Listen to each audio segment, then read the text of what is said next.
18 जून को रात को करीब 9:15 बजे 26 साल का एक युवक एक युवती के साथ दिल्ली के राजौरी गार्डन के बर्गर किंग रेस्टोरेंट में आता है।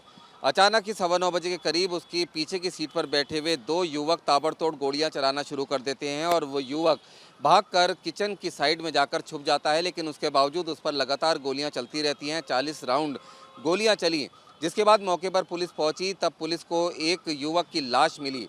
उसके पास से जब तलाशी ली गई तो जेब से सिर्फ एक 10 रुपये का बस का टिकट, कुछ रुपए और एक गमछा बरामद हुआ। करीब 20 घंटे लग गए उस शख्स की शिनाख्त करने में।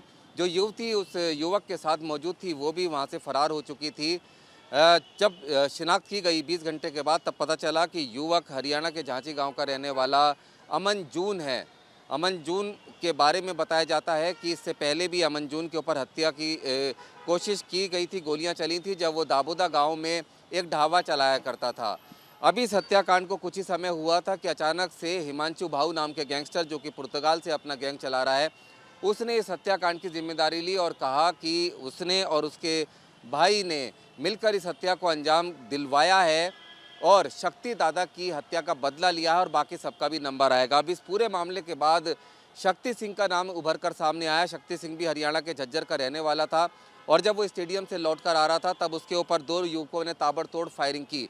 14 गोलियां उसको लगी थी, जिसके बाद शक्ति सिंह की मौत हो गई। शक्ति सिंह रामवीर शौकीन, जो दिल्ली के विधायक था, उसका भांजा था और मौसेरा भाई था नीरज बवानिया का। नीरज बवानिया जो दिल्ली का दुर्दांत कुख्यात गैंगस्टर है। नीरज बवानिया के जेल में जाने के बाद शक्ति सिंह ही नीरज बवानिया के गैंग को ऑपरेट कर रहा था, जिसके चलते ही बताया जाता है कि अशोक प्रधान गैंग ने नीरज बवानिया से दुश्मनी के चलते शक्ति सिंह और शक्ति दादा की हत्या करवा दी थी। इसमें शक था कि अमन जून ने शक्ति सिंह की मुखबिरी की थी और इसी का बदला लेने के लिए हत्या की इस वारदात को अंजाम दिया गया।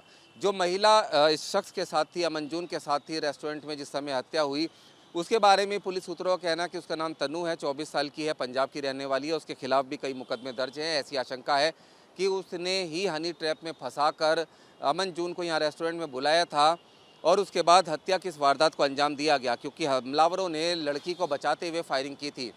महत्वपूर्ण बात यह है कि जो गोलियों के खोखे मिले हैं वो साफ तौर पर बताते हैं कि विदेशी पिस्टल्स का इस्तेमाल किया गया है। कम से कम 3 तरह की पिस्टल्स का इस्तेमाल इस हत्याकांड में किया गया है।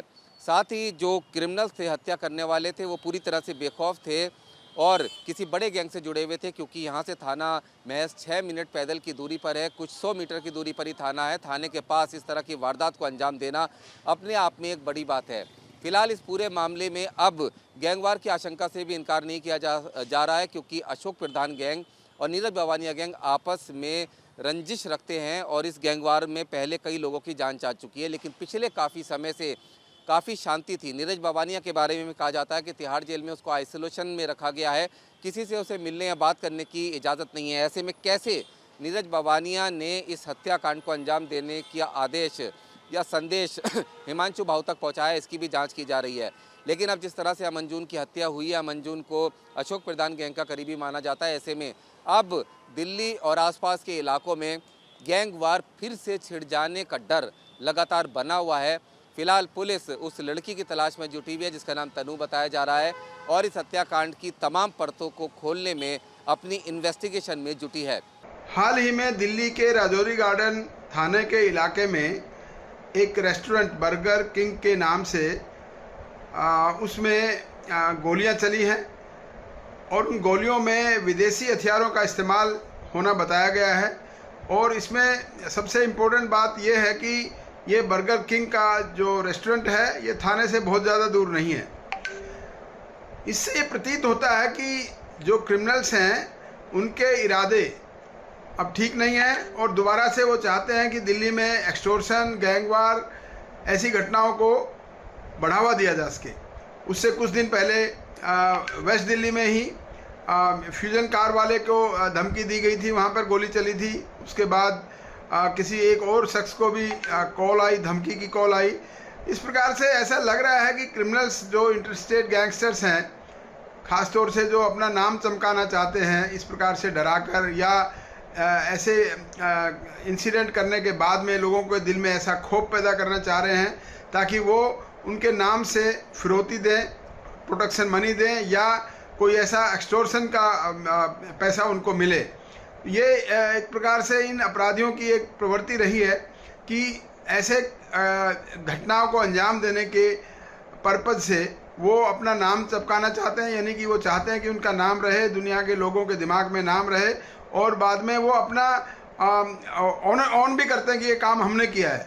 वो सिर्फ इसी वजह से करते हैं कि वो चाहते हैं कि उनका नाम रहे पब्लिक में, और ताकि जब भी वो किसी को अपने नाम से वो किसी को फ़ोन करें या कोई ऐसी इंटीमेशन भिजवाएं अपने नाम से, तो उनको पैसा आसानी से मिल जाए और लोग डर कर उनसे रहें, और जब भी उनको पैसा मांगना की ज़रूरत हो पैसा उनको देते रहें। तो इसमें मैं समझता हूँ कि पुलिस की सतर्कता, इंटेलिजेंस एजेंसीज़ को बढ़ावा देना बहुत ज़रूरी है। पुलिस की एक्टिव पुलिसिंग करना, इनके खिलाफ लगातार कार्रवाई करना, उनके साथियों के बारे में धरपकड़ करना, या इनको कहीं न कहीं से जो ऐसा फ़ोन करते हैं या कोई ऐसी वारदात करने की प्लानिंग करते हैं, तो उससे वारदात से पहले ही अगर इनको ढूंढ लिया जाए, पता लग जाए, वो तो उससे और ज़्यादा कारगर सिद्ध होगा।